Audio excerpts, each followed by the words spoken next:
2 दिवसांनी एक पारंपरिक सण आहे रक्षाबंधन. त्यानिमित्त मी आपणास एक गोड पदार्थ दाखवणार आहे. माझ्या नमस्कार, सुप्रभात, जय श्रीराम. उज्ज्वला किचनमध्ये आपले स्वागत आहे. पारंपरिक सण आहे रक्षाबंधन. त्यानिमित्त मी तुम्हाला एक गोड पदार्थ दाखवणार आहे. त्या पदार्थाचे नाव आहे गुलाबजाम. गुलाबजाम बनवण्याचे साहित्य आहे 200 ग्रॅम प्रेमिक्स आहे, एक 5-7 वेलची घेतली आहे. या कपाने मी 5 कप साखर ही घेतलेली आहे. हे प्रेमिक्स मळण्यासाठी पाणी घेतलं आहे. हे जे पातेल्यात पाणी आहे ते पाक करण्यासाठी घेतलेलं आहे. या ताटामध्ये आपण प्रेमिक्स घेऊ. ह्याच्यामध्ये गाठी असतात त्यामुळं फोडण्याची गरज आहे. त्या सर्व गाठी फोडून घ्या. या प्रेमिक्समध्ये थोडं थोडं पाणी टाकून घ्या आणि हे छान मळायला घ्या.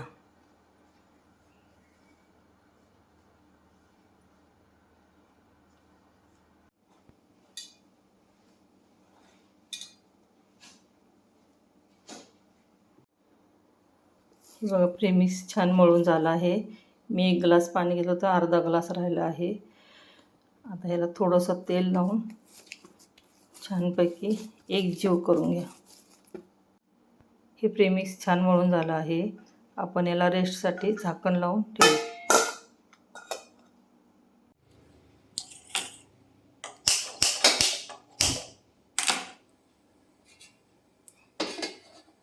आपण आता पाक करण्यासाठी पाणी ठेवू.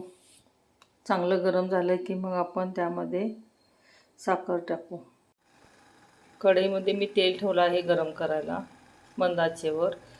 तोपर्यंत आपण गोळे तयार करून घेऊ. हे बघा, छान पाणी गरम झालं आहे तर मी त्यामध्ये साखर टाकून घेत आहे.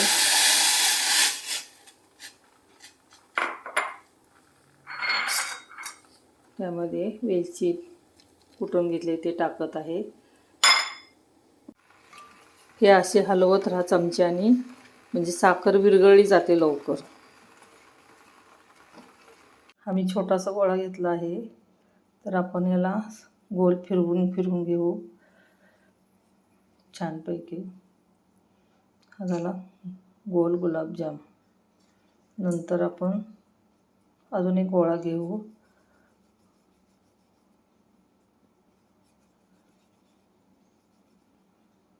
ह्या आकाराचे एक लांब आकाराचे गुलाबजाम करून घेऊ डिझाईन. हे बघा, खूप छान झाले आहे डिझाईन. असं मी एक लांब प्रकारचा गुलाबजाम आणि गोल असे 2 डिझाईन करणार आहे. आता सर्व गोळे तयार करून घेऊ. हे गोळे तयार झाले आहेत. मी 2 डिझाईन केलेत, एक लांब आणि गोल. एवढे गोळे तयार झाले आहेत एका प्रेमिक्समध्ये. पाक तयार झाला आहे. एक 5 मिनटं उकळून घेतला आहे. जास्त चिकटपणा येऊन द्यायचा नाही, कारण आपल्याला गुलाबजाम बनवायचे आहेत. लाडूला चिकटपणा येऊन द्यावा लागतो. पण याला थोडंसं पाण्यासारखं पाक असतो ह्याचा. यामध्ये आपण 2-3 थेंब एसेन्स टाकू. तुम्ही कोणताही टाकू शकता फ्लेवर.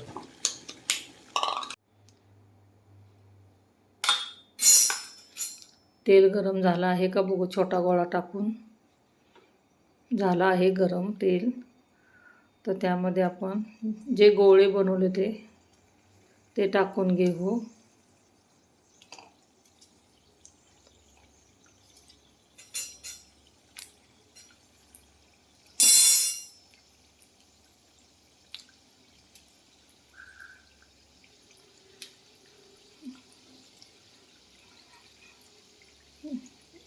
गोळे टाकताना आपली काळजी घ्या. आता आपण याला हलवत राहू.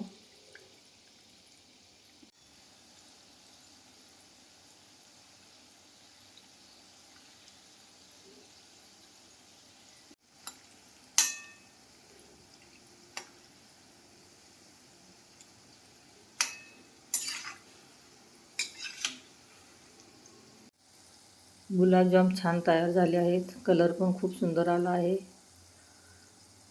तळलेले कसे समजावे, असं शांत तेल होतं तेव्हा समजावे की तळून झाले आहेत. आता आपण याला काढून घेऊ.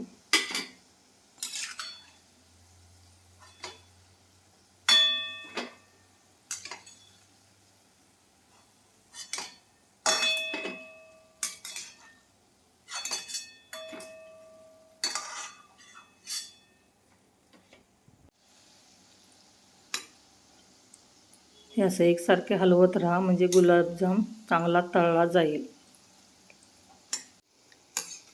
दुसरे पण गुलाबजाम छान तळून झाले आहेत. याला आता आपण काढून घेऊ.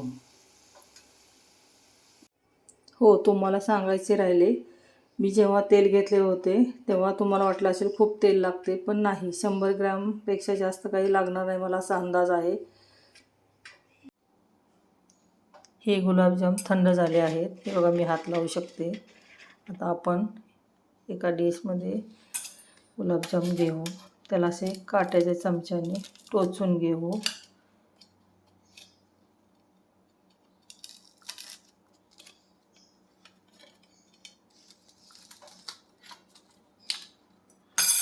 दोन तीन ठिकाणी असे टोचे मारून घ्यायचे जेणेकरून आत पाक मुरला जातो, म्हणजे गुलाबजाम असे मऊ लुसलुशीत होतात.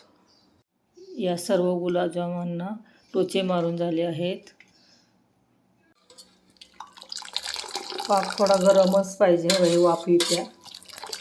जर पाक गरम असेल तर लवकर गुलाबजाम मुरला जातो. आता आपण यामध्ये गुलाबजाम टाकून घेऊ.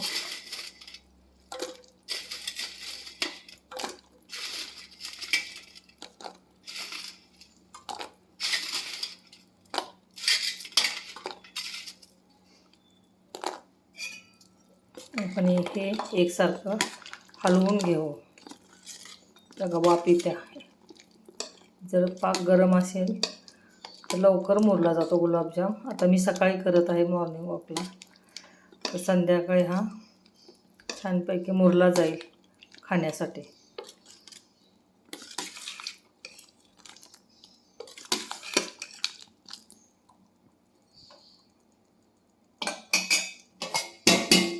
आता याला आपण झाकून ठेवू.